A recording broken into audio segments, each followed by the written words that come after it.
ನಾಗಮಂಗಲದಲ್ಲಿ ಆಗಿರುವಂತಹ ಬೆಳವಣಿಗೆ ಏನಿದೆ ಅದು ಈಗ ಒಂದು ರೀತಿಯಾಗಿ ತಹಬದಿಗೆ ಬಂದಂಗಿದೆ.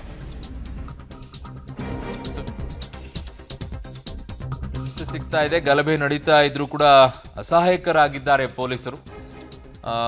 ಸ್ಥಳೀಯರು ಅಂಗಲಾಚಿದ್ರು ಕೂಡ ಕೈಕಟ್ಟಿ ಪೊಲೀಸರು ನಿಂತಿದ್ರಲ್ಲಿ. ಪೊಲೀಸರು ಮತ್ತೆ ಸ್ಥಳೀಯರ ಕಣ್ಣು ಮುಂದೆಯೇ ಬಟ್ಟೆ ಅಂಗಡಿಗೆ ಬೆಂಕಿಯನ್ನ ಹಾಕಿದ್ರು. ಪಬ್ಲಿಕ್ ಟಿವಿಯಲ್ಲಿ ಎಕ್ಸ್ಕ್ಲೂಸಿವ್ ಆಗಿರುವಂತಹ ಅಪ್ಡೇಟ್ ಅನ್ನ ನಿಮ್ಮ ಮುಂದೆ ಇಡುವಂತ ಕೆಲಸವನ್ನ ಮಾಡ್ತಾ ಇದ್ದೀವಿ.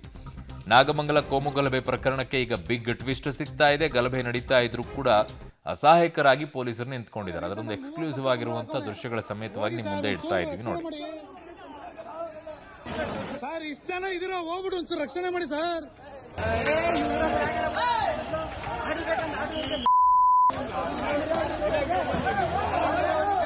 ನೋಡಿ ಸರ್, ಇವಾಗ ರೀಸೆಂಟ್ ಆಗಿ ಹಾಕಿರೋದು ಬಂಡವಾಳ. ಇವಾಗ ರೀಸೆಂಟ್ ಆಗಿ 30 ಲಕ್ಷ ಬಂಡವಾಳ ಹಾಕವನೆ. ಹೋಗಿ ಸರ್ ಒಂಚೂರು ರಕ್ಷಣೆ ಮಾಡಿ ಸರ್. ಇಷ್ಟ ಜನ ಇದೀರಾ, ಹೋಗ್ಬಿಟ್ಟು ಒಂಚೂರು ರಕ್ಷಣೆ ಮಾಡಿ ಸರ್.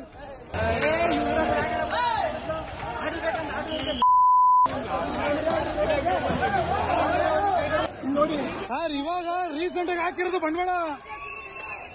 ಇವಾಗ ರೀಸೆಂಟ್ ಆಗಿ 30 ಲಕ್ಷ ಬಂಡವಾಳ ಹಾಕವನೆ. ಹೋಗಿ ಸರ್ ಒಂಚೂರು ರಕ್ಷಣೆ ಮಾಡಿ ಸರ್. ಇಷ್ಟ ಜನ ಇದೀರಾ, ಹೋಗ್ಬಿಟ್ಟು ಒಂಚೂರು ರಕ್ಷಣೆ ಮಾಡಿ ಸರ್.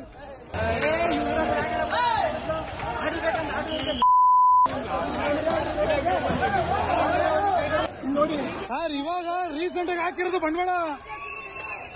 ಇವಾಗ ರೀಸೆಂಟ್ ಆಗಿ 30 ಲಕ್ಷ ಬಂಡವಾಳ ಹಾಕವನೆ. ಹೋಗಿ ಸರ್ ಒಂಚೂರು ರಕ್ಷಣೆ ಮಾಡಿ ಸರ್. ಇಷ್ಟ ಜನ ಇದೀರಾ, ಹೋಗ್ಬಿಟ್ಟು ಒಂಚೂರು ರಕ್ಷಣೆ ಮಾಡಿ ಸರ್.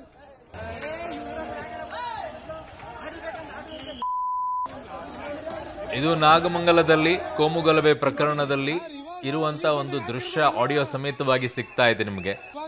ಪೊಲೀಸರು ಮತ್ತೆ ಸ್ಥಳೀಯರ ಕಣ್ಮುಂದೆನೆ ಬಟ್ಟೆ ಅಂಗಡಿಗೆ ಬೆಂಕಿ. ಅವನು ಪಾಪ ಕಣ್ಣೀರು ಹಾಕ್ತಾ ಇದ್ರಲ್ಲ ಒಬ್ಬರು, ನನ್ನ ಎಲ್ಲಾ ಬಟ್ಟೆ ಅಂಗಡಿ ಸುಟ್ಟಾಕಿದ್ದಾರೆ ಸರ್ ಅಂತೇಳಿ. ಅಲ್ಲಿ ಅಂಗಲಾಚಿ ಕೇಳಿದ್ರು ಕೂಡ ಪೊಲೀಸರು ಹಾಗೆ ನಿಂತ್ಕೊಂಡಿದ್ರು. ಅವ್ರಿಗೆ ಆರ್ಡರ್ ಬೇಕಂತೆ. ಸಾಧನಾ ಟೆಕ್ಸ್ಟೈಲ್ಸ್ಗೆ ಬೆಂಕಿ ಹಚ್ಚುತ್ತಾ ಇದ್ರು ಗಲಭೆಕೋರರು. ಸಿಸಿಟಿವಿಯನ್ನ ಹಾರೆಯಿಂದ ಒಡೆದು ಹಾಕಿ ಬೆಂಕಿಯನ್ನ ಕಿಡಿಗೇಡಿಗಳು ಹಚ್ಚಿದ್ರು. ಈ ವೇಳೆ ಪೊಲೀಸರ ಬಳಿ ತಡೀರಿ ಅಂತ ಅಂಗಲಾಚಿ ಕೀಳ್ಕೊಂಡಿದ್ರು. ಕಣ್ಮುಂದೆ ದುಷ್ಕೃತ್ಯ ನಡೀತಾ ಇದ್ರು ಕೂಡ ಪೊಲೀಸರು ಸುಮ್ಮನೆ ನಿಂತಿದ್ರು. ಸ್ಥಳೀಯರ ಮೊಬೈಲ್ನಲ್ಲಿ ಅಂಗಲಾಚ್ತಾ ಇರುವಂತ ದೃಶ್ಯ ಕೂಡ ಈಗ ಸೆರೆ ಆಗಿದೆ. ಅವರಿಗೆ ಆರ್ಡರ್ ಬೇಕಂತೆ, ಅಂದ್ರೆ ಫ್ರೀ ಹ್ಯಾಂಡ್ ಇಲ್ಲ ಅಂತ ಅರ್ಥ ಪೊಲೀಸರಿಗೆ. ಸ್ಟ್ರಿಕ್ಟ್ ಆಗಿ ನೀವೇನಾದ್ರೂ ಮಾಡ್ಕೊಂಡು ಹೋಗಿ ಅಂತ ನೋಡಿ. ಇಲ್ಲಿ ಹಾರೆಯಿಂದ ಸಿಸಿ ಕ್ಯಾಮೆರಾ ಹೊಡೆದಾಕ್ತಾ ಇರುವಂತ ದೃಶ್ಯ. ಇವಾಗ ರೀಸೆಂಟ್ ಆಗಿ 30 ಲಕ್ಷ ಬಂಡವಾಳ ಹಾಕವನೆ. ಹೋಗಿ ಸರ್ ಒಂಚೂರು ರಕ್ಷಣೆ ಮಾಡಿ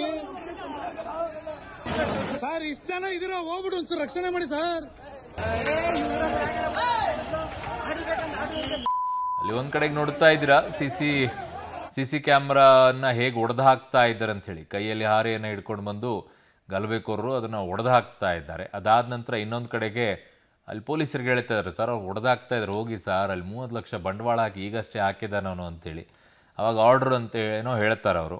ಆರ್ಡರ್ ಬೇಕಂತ ಇವ್ರಿಗೆ ಆರ್ಡರು ಅಂತ ಹೇಳಿ ನೋಡಿ ಅಲ್ಲಿ. ಸೊ ಇಷ್ಟೆಲ್ಲ ಬೆಳವಣಿಗೆಗಳು ಆದಾಗಲೂ ಕೂಡ ಪೊಲೀಸರು ಇಷ್ಟೊಂದು ಸೈಲೆಂಟ್ ಆಗಿ ಯಾಕೆ ಇದ್ದಿದ್ರು? ಅಲ್ಲಿ 3-4 ಜನ ಹೋಗಿ ಅಂಗಡಿಗೆ ಬೆಂಕಿ ಹಚ್ಚುವಂಥ ಕೆಲಸವನ್ನು ಮಾಡಿದ್ದಾರೆ. 3-4 ಜನರನ್ನ ಓಡ್ಸೋಕೆ ಆಗ್ತಾ ಇರಲಿಲ್ವಾ? ಅಂಗಡಿಗೆ ಬೆಂಕಿ ಹಚ್ಚುವಂಥ ಮಟ್ಟಕ್ಕೆ ಕಾಯೋಕುಂತ ಕುಟ್ಕೊಳ್ಬೇಕಾಗಿತ್ತಾ? ಇವೆಲ್ಲವೂ ಕೂಡ ಪ್ರಶ್ನೆಗಳು ಬರುತ್ತೆ. ಬಟ್ ಈ ಅಂಗಡಿಯ ಮುಂದೆ 3-4 ಜನ ಮಾತ್ರ ಇದ್ದಾಗಲೂ ಇಬ್ಬರೇ ಬರ್ತಾರಲ್ಲಿ. ನನ್ನ ಸಹೋದ್ಯೋಗಿ ಈಗ ರೋಹಿತ್ ದೇವರಳ್ಳಿ ನನ್ನೊಂದಿಗೆ ಸಂಪರ್ಕಕ್ಕೆ ಸಿಗ್ತಾ ಇದ್ದಾರೆ. ರೋಹಿತ್, ಅಲ್ಲಿ ಬೆಂಕಿ ಹಚ್ಚುವಂಥ ಸಂದರ್ಭದಲ್ಲಿ ಪೊಲೀಸರು ಕಣ್ಮುಂದೆನೇ ಕಾಣ್ತಾ ಇದ್ದಾಗಲೂ ಕೂಡ ಹಿಂದೇಟನ್ನು ಹಾಕ್ತಾ ಇರುವಂಥ ಪರಿಸ್ಥಿತಿಗೆ ಒಪ್ಕೊಳ್ಳೋಣ. ಅಲ್ಲಿ ತುಂಬ ಜನ ಇದ್ದಾಗ ಕ್ರೌಡ್ ಆಗುತ್ತೆ ಅಂತೇಳಿ. ಬಟ್ CCTV ದೃಶ್ಯಾವಳಿಗಳು ನೋಡ್ಬೇಕಾದ್ರೆ ಅಂಗಡಿ ಮುಂದೆ 3 ಜನ ಇದ್ದಿದ್ದು. ಬಟ್ ರಸ್ತೆ ಮೇಲೆ ಅತಿ ಹೆಚ್ಚು ಜನ ಇದ್ರ ಏನು? ಯಾಕೆ ಪೊಲೀಸರು ಹಿಂದೇಟ್ ಹಾಕ್ತಾರೆ? ಏನೋ ಆರ್ಡರ್ ಬಗ್ಗೆ ಕೇಳ್ತಾ ಇದ್ವಿ, ಅದರಲ್ಲಿ ಯಾವ ಆರ್ಡರ್ ಅಂತೆ, ಏನು ಕತೆ? ಅರುಣ್, ಈ ವಿಡಿಯೋ ನೋಡಿದ್ರೆ ಸಾಕಷ್ಟು ಅನುಮಾನಗಳು ಕೂಡ ಮೂಡುವಂಥದ್ದು. ಯಾಕಂತಂದರೆ ಸುಮಾರು ಆ ಒಂದು ವಿಡಿಯೋ ಮಾಡಿರುವಂಥದ್ದು ಅಂದು ಬುಧವಾರ ರಾತ್ರಿ 8:30-9 ಗಂಟೆ ಸಮಯದಲ್ಲಿ. ಅಷ್ಟೊತ್ತಿಗಾಗಲೇ ಪೊಲೀಸ್ ಫೋರ್ಸ್ ಕೂಡ ಹೆಚ್ಚಿನ ಸಂಖ್ಯೆಯಲ್ಲಿ ಬಂದಿತ್ತು. ಯಾಕಂದರೆ ಸರಿಸುಮಾರು ಸಂಜೆ 6-6:30 ಸಂದರ್ಭದಲ್ಲಿ ಈ ಒಂದು ಗಲಾಟೆ ಆರಂಭ ಆಗುತ್ತೆ. ಆ ಸಂದರ್ಭದಲ್ಲಿ ಕೇವಲ ಆ ಸ್ಥಳದಲ್ಲಿ ಇದ್ದಂಥದ್ದು ಕೇವಲ 7 ಜನ ಸಿಬ್ಬಂದಿ. ಇದಾದ ಬಳಿಕವಾಗಿ ವಾತಾವರಣ ಮತ್ತಷ್ಟು ಹದಗೆಟ್ಟ ಸಂದರ್ಭದಲ್ಲಿ ಹೆಚ್ಚಿನ ಪೊಲೀಸ್ ಭದ್ರತೆ ಬರುತ್ತೆ. ಅಷ್ಟು 8-8:30 ಸುಮಾರಿಗಾಗಲೇ ಹೆಚ್ಚಿನ ಪೊಲೀಸ್ ಭದ್ರತೆ ಬರುವಂಥದ್ದು. ಈ ವಿಡಿಯೋವನ್ನು ಮಾಡುವ ಪ್ರಕಾರವಾಗಿ 9-9:30 ಆಗಿದೆ. ಆ ಸಂದರ್ಭ ಕೂಡ ಸಾಕಷ್ಟು ಪೊಲೀಸ್ ಫೋರ್ಸ್ ಇದೆ. ಅಲ್ಲಿರುವಂಥ ಒಬ್ಬ ವ್ಯಕ್ತಿ ಬಂದು ಅಲ್ಲಿ ಅಂಗಡಿಗೆ ಬೆಂಕಿ ಹಾಕ್ತಾ ಇದ್ದಾರೆ, ಅದನ್ನು ತಪ್ಪಿಸುವಂಥ ಕೆಲಸ ಮಾಡಿ ಅಂತೇಳಿ ಕೂಡ ಅಂಗಲಾಚಿ ಬೇಡ್ಕೊಳ್ತಾನೆ. ಯಾಕಂದರೆ ನನ್ನ ಸ್ನೇಹಿತ ಸಾಕಷ್ಟು ಬಂಡವಾಳ ಹಾಕಿದ್ದಾನೆ, ಎಲ್ಲವೂ ಕೂಡ ಸರ್ವನಾಶ ಆಗ್ತಾ ಇದೆ, ನಿಟ್ಟಿನಲ್ಲಿ ಅದನ್ನು ಬಂದು ಕಾಪಾಡಿ ಅಂತೇಳಿ ಕೂಡ ಕೇಳ್ಕೊಳ್ತಾರೆ. ಆದರೆ ಪೊಲೀಸರು ಯಾರು ಕೂಡ ಅದಕ್ಕೆ ತಲೆ ಕೆಡಿಸ್ಕೊಂಡಂಗೆ ಕಾಣಲ್ಲ, ಆ ಕಡೆ ಕೂಡ ಅವರು ಮುಖನೂ ಹಾಕಿ ನೋಡಲ್ಲ, ಅಥವಾ ತಮ್ಮ ಮೇಲಾಧಿಕಾರಿಗಳಿಗೆ ಹೇಳುವಂಥ ಕೆಲಸವೂ ಕೂಡ ಮಾಡಲ್ಲ. ಎಲ್ಲೊಂದು ಕಡೆ ಈ ಎಲ್ಲ ವಿಚಾರಗಳನ್ನ ನೋಡ್ತಾ ಇದ್ರೆ ಸಾಕಷ್ಟು ಅನುಮಾನಗಳು ಕೂಡ ಹುಡ್ತಾ ಇರುವಂಥದ್ದು. ಇನ್ನೊಂದು ಕಡೆ CCTV ವಿಜುವಲ್ಸ್ ಏನು ನಿನ್ನೆಯಿಂದ ನಾವು ನೋಡ್ತಾ ಇದ್ದೀವಿ, ಅದರಲ್ಲಿ 2-3 ಜನ ಮಾತ್ರ ಕಾಡ್ತಾರೆ. ಬೆಂಕಿ ಹಚ್ಚುವಂಥ ವಿಚಾರಗಳಾಗ್ಬೋದು, ಮತ್ತೆ ಈ ಕಡೆ ಅಂಗಡಿಯ ಬಾಗಿಲನ್ನು ಹೊಡೆಯುವಂಥ ವಿಚಾರಗಳಲ್ಲಿ CCTV ಕ್ಯಾಮ್ಗಳಲ್ಲಿ 2-3 ಜನ ಮಾತ್ರ ಇರ್ತಾರೆ. ಅವರನ್ನ ಓಡಿಸಲು ಕೂಡ ಪೊಲೀಸರು ವಿಫಲರಾದ್ರ ಅಥವಾ ಅಶಕ್ತರಾದ್ರ ಅನ್ನೋ ನಿಟ್ಟಿನಲ್ಲಿ ಸಾಕಷ್ಟು ಅನುಮಾನಗಳು ಕೂಡ ಕಾಡ್ತಾ ಇರುವಂಥದ್ದು. ಅರುಣ್. ಓಕೆ ರೋಹಿತ್, ನಿಮ್ಮೆಲ್ಲ ಮಾಹಿತಿಗೆ ಧನ್ಯವಾದಗಳು.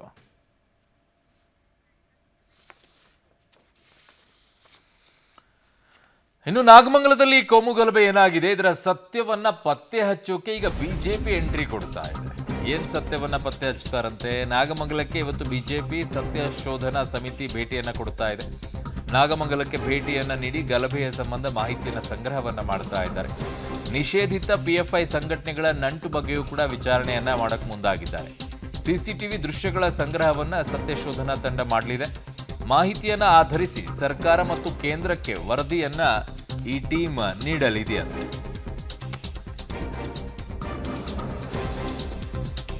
ಸೊ ನಿಷೇಧಿತ PFI ಸಂಘಟನೆಗಳ ನಂಟು ಬಗ್ಗೆಯೂ ಕೂಡ ಇದರಲ್ಲಿ ವಿಚಾರಣೆಯನ್ನ ಮಾಡ್ತಾರಂತೆ. ಜೊತೆಗೆ ಅಲ್ಲಿ ಯಾರೆಲ್ಲ ಮನೆಗೆ ಏನೇನು ಹಾನಿ ಆಗಿದೆ ಅವುಗಳನ್ನು ಕೂಡ ಅವ್ರ ಮನೆಗೂ ಕೂಡ ಭೇಟಿಯನ್ನ ನೀಡಿ ಸಾಂತ್ವನವನ್ನು ಹೇಳುವಂತಹ ಕೆಲಸವನ್ನ ಮಾಡ್ತಾರಂತೆ. ಅದರ ಜೊತೆಗೆ ಮಾಹಿತಿ ಆಧರಿಸಿ ಸರ್ಕಾರ ಮತ್ತು ಕೇಂದ್ರಕ್ಕೆ ಈ ತಂಡ ವರದಿಯನ್ನ ನೀಡಲಿದೆ ಅನ್ನುವಂಥ ಮಾಹಿತಿಗಳು ಸಿಗ್ತಾ ಇದೆ. ಇವತ್ತು ನಾಗಮಂಗಲಕ್ಕೆ ಬಿಜೆಪಿಯ ಸತ್ಯ ಶೋಧನಾ ಸಮಿತಿ ಭೇಟಿಯನ್ನ ನೀಡಲಿದೆ. ನನ್ನ ಸಹೋದ್ಯೋಗಿ ಪೊಲಿಟಿಕಲ್ ಟೀಮಿಂದ ಮಸೂದ್ ನನ್ನ ಸಂಪರ್ಕಕ್ಕೆ ಸಿಗ್ತಾ ಇದ್ದಾರೆ. ಮಸೂದ್, ಯಾರೆಲ್ಲ ಇರ್ತಾರೆ ಈ ಸತ್ಯ ಶೋಧನಾ ಸಮಿತಿಯಲ್ಲಿ, ಮತ್ತೆ ಒಂದು ಕೋಮು ಗಲಭೆಯ ವಿಚಾರದಲ್ಲಿ ಪೊಲೀಸರು ತನಿಖೆಯನ್ನ ಮಾಡುವಂತ ಸಂದರ್ಭದಲ್ಲಿ ಅದರ CCTV ದೃಶ್ಯಾವಳಿಗಳನ್ನೆಲ್ಲ ಸಂಗ್ರಹ ಮಾಡೋಕೆ ಇವರಿಗೆ ಅವಕಾಶಗಳು ಸಿಗುತ್ತಾ?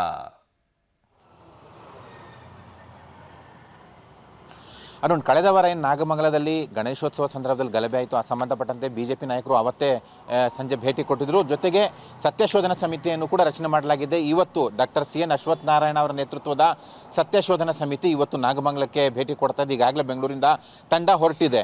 ಅಶ್ವಥ್ ನಾರಾಯಣ ಅವರು ಮಾಜಿ IPS ಅಧಿಕಾರಿ ಭಾಸ್ಕರ್ ರಾವು, ಮಾಜಿ ಸಚಿವ KC ನಾರಾಯಣಗೌಡ, ಮಂಡ್ಯದ ಮುಖಂಡ ಲಕ್ಷ್ಮೀ ಅಶ್ವಿನ್ಗೌಡ ಮತ್ತು ಮಾಜಿ ಸಚಿವ ಶಾಸಕ ಭೈರತಿ ಬಸವರಾಜು, ಇಷ್ಟು ಜನ ಇರುವಂತಹ ತಂಡ 10 ಕಾಲಿಗೆ ನಾಗಮಂಗಲಕ್ಕೆ ಭೇಟಿ ಕೊಡ್ತಾರೆ. ಅಲ್ಲಿ ಏನು ಗಲಭೆ ಆಯಿತು, ಯಾಕಾಯಿತು, ಯಾರ ಕಾರಣ, ಎಲ್ಲ ಸಂಬಂಧಪಟ್ಟಂತೆ ಬಿಜೆಪಿಯಿಂದ ಮಾಹಿತಿಯನ್ನು ಸಂಗ್ರಹ ಮಾಡಲಾಗುತ್ತೆ. ಯಾರೆಲ್ಲ ವಿಕ್ಟಿಮ್ಗಳಿದ್ದಾರೆ ಅಂದರೆ ಸಂತ್ರಸ್ತರಿದ್ದಾರೆ, ಯಾರೆಲ್ಲ ಹಿಂದೂ ನಾಯಕರು ಬಂಧನ ಆಗಿದ್ದಾರೆ, ಹಿಂದೂ ಮುಖಂಡರುಗಳು, ಅವರ ಮನೆಯವರನ್ನು ಕೂಡ ಮಾತಾಡಿಸ್ತಾರೆ.